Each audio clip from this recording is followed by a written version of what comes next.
ready for this. Today we're diving deep into Hypertensor Subnet nodes. Ooh, cool. Yeah. Ever thought about being a part of, the AI revolution? Who hasn't? Well, this could be your chance. We're talking about large language models. The brains behind chatbots and, even self-driving cars. Exactly. It's fascinating, actually. What Hypertensor does is it lets you contribute to running these large language models. Wait, really? Even if I'm not, a tech expert? Even then, that's the cool part. So how does this even work? It's all about decentralization. Imagine a network of computers all over the world. Like a giant global brain. Exactly. Working together to run these powerful AI systems. And the best part is you can be part of it. Wait, hold on. You mean I can run a piece of this AI on a white computer? That's exactly what I'm saying. That's where subnet nodes come in. Think of it like a computer running a specific part of the hypertensor network. You're basically contributing your processing power to this collective intelligence. Okay, so I'm definitely intrigued. But I'm guessing there's some technical stuff involved, right? Well, yeah. We'll be going through some technical documentation. But don't worry, we'll break it down. It's surprisingly user-friendly, this hypertensor thing. Okay, you've got my attention. Let's get into it.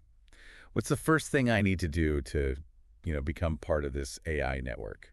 First things first, you gotta get the hypertensor software on your computer. Seems straightforward enough. Is it just like downloading an app?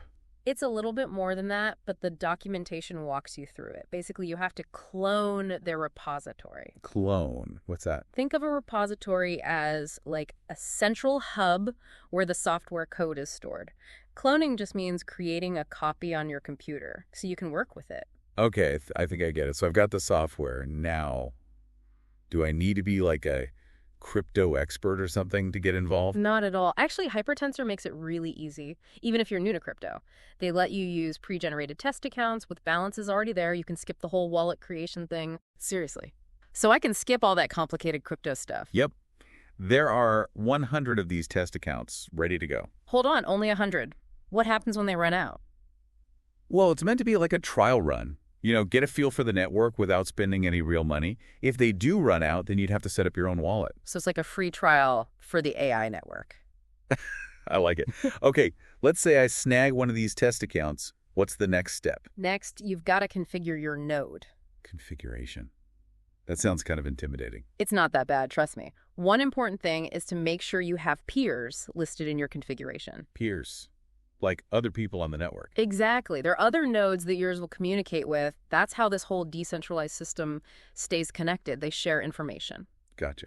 So it's like making sure my node has friends to talk to. Okay, once my node is all set up and has its buddies, what's next?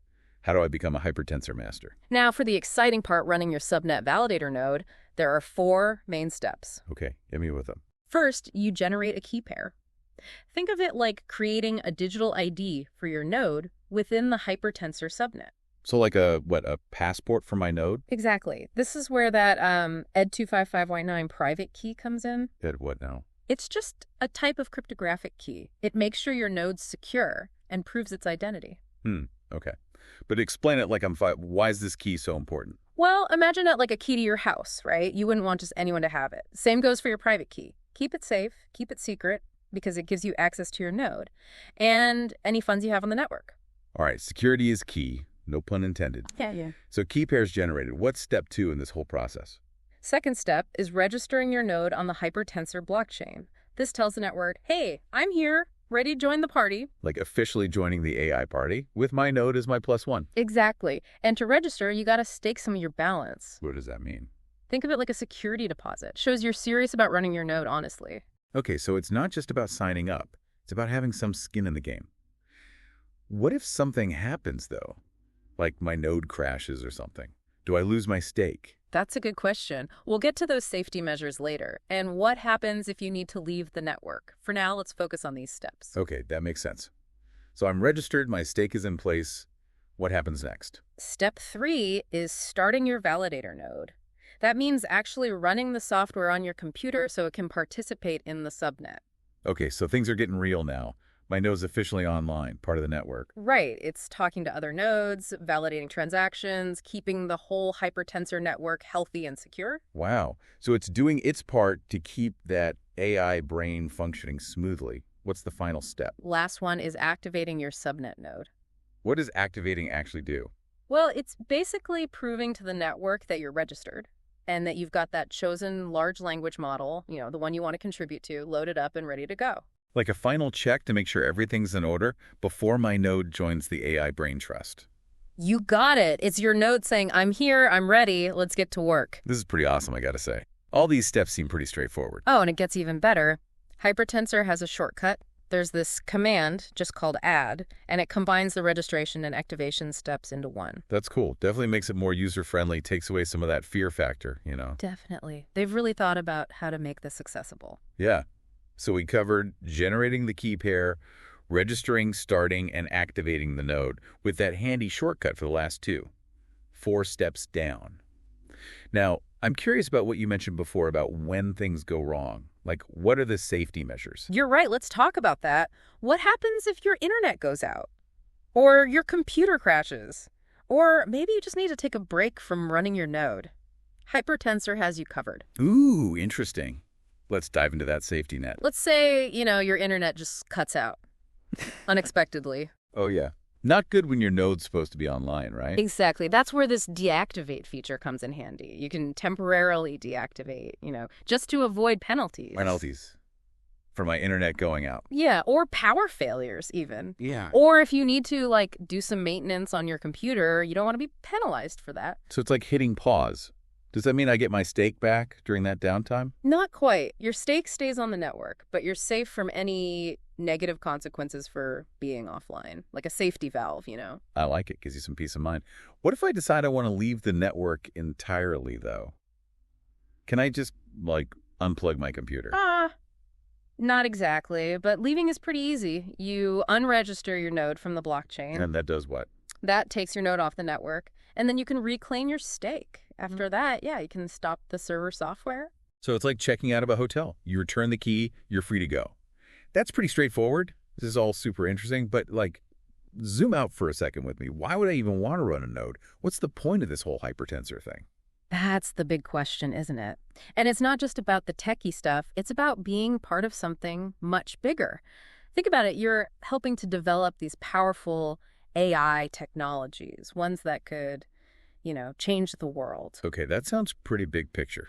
Tell me more. What kind of potential are we talking about? Well, imagine a decentralized network like Hypertensor for running these large language models. What does that mean? It means these AI tools, they're not just controlled by a few big companies. It's more distributed, more community-driven. So like a democratization of AI, not just about using it, but actually building it and being a part of it. Exactly. And that accessibility, it has this ripple effect. You get more innovation, more different perspectives shaping these powerful tools. That sounds pretty ideal, but isn't there still a risk of some kind of control or bias even within this decentralized community? That's a great point. And the Hypertensor community is actually working on that, trying to mitigate it. The idea is if you have a bunch of different participants from different backgrounds, it'll create a more balanced ecosystem. Makes sense. So it's not just about the technology, it's about the people behind it. Yes. It's about creating a more open, transparent, equitable landscape for AI, where everyone has a voice. Okay, I'm getting the bigger picture now.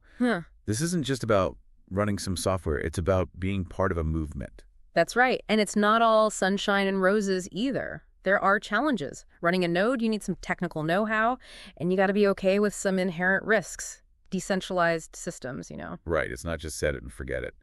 What kind of risks are we talking about here? Well, security's a big one. Hypertensor's got good security, those keys we talked about, but you still have to be careful. Protect your private key, protect your funds. It's high stakes, literally. What other challenges are there? Well, Hypertensor's still pretty new. Things are changing all the time, which means you might have to adapt, update your node's configuration. So there's a bit of uncertainty. You got to be flexible. Exactly. Things could change down the line. But that's part of the fun, right? Being on the cutting edge. Yeah. Early adopter perks. So even though there are challenges, it sounds like there's a strong community here. Definitely. Tons of resources, forums, chat groups, places you can connect with other people, ask questions, share your knowledge. Support system for aspiring AI revolutionaries. Aww. I like that. That's what makes it so rewarding, that sense of community. It's about the people and this shared vision for the future of AI. It's pretty cool. All right, you've convinced me. This hypertensor thing is impressive. We've gone over the setup, the safety, why someone would want to do this, and the potential problems. And we've only just scratched the surface. There's so much more to explore in decentralized AI. It's mind-blowing, honestly, all the possibilities. Before we get carried away, though, I want to hear, what stood out to you the most? Good question. For me, it's the potential for individuals. The idea that anyone, anywhere, with a computer can contribute to these models. That's revolutionary. I agree. It changes everything. And not just access, but control, too. People actually have a say in how these things are built, used, governed. It's a shift from that centralized control to community ownership. And that could change not just the technology, but society even. Wow. Sounds like we're on the edge of something really big. Makes you wonder, what are the potential benefits and challenges, for someone who's actually participating in this network? Yeah. Like Hypertensor. It's not just the tech stuff, right? Yeah. It feels like there's this, societal impact, too. Yeah, you're right on the money. And it goes even deeper. We talked about access and control, but what about the effect on the models themselves? The large language models, people don't really think about that. Oh, interesting. I hadn't thought about that angle. How could running these things on a decentralized network, how could that actually change the AI? Okay, well, think about it this way. Right now, in a centralized system, the data that shapes the AI, it's usually controlled by one company, right? But with Hypertensor, that data could be decentralized too. Imagine it coming from all these different people all over the network. Whoa, that's a lot of data. Would that actually make the AI smarter, do you think? It's not just about being smarter, it's about being more balanced. Think about it. The AI is exposed to way more viewpoints, right? So its output, it's more nuanced, more representative. It could help with, the bias problem, make the AI more aligned with the values of the community, a diverse community. I see, yeah. It's like the difference between reading a textbook, written by one person versus reading articles from 100 different sources. You get a much broader understanding. Exactly. And it could even lead to specialized language models. Imagine communities creating their own data sets, training AI for specific things they need. Whoa, that's pretty wild. So we could have AI for scientific research, AI for writing, creative stuff, AI for helping local communities even. The possibilities are huge. It's a whole different way of thinking about language models. Not one size fits all. In the future, you might be able to pick and choose.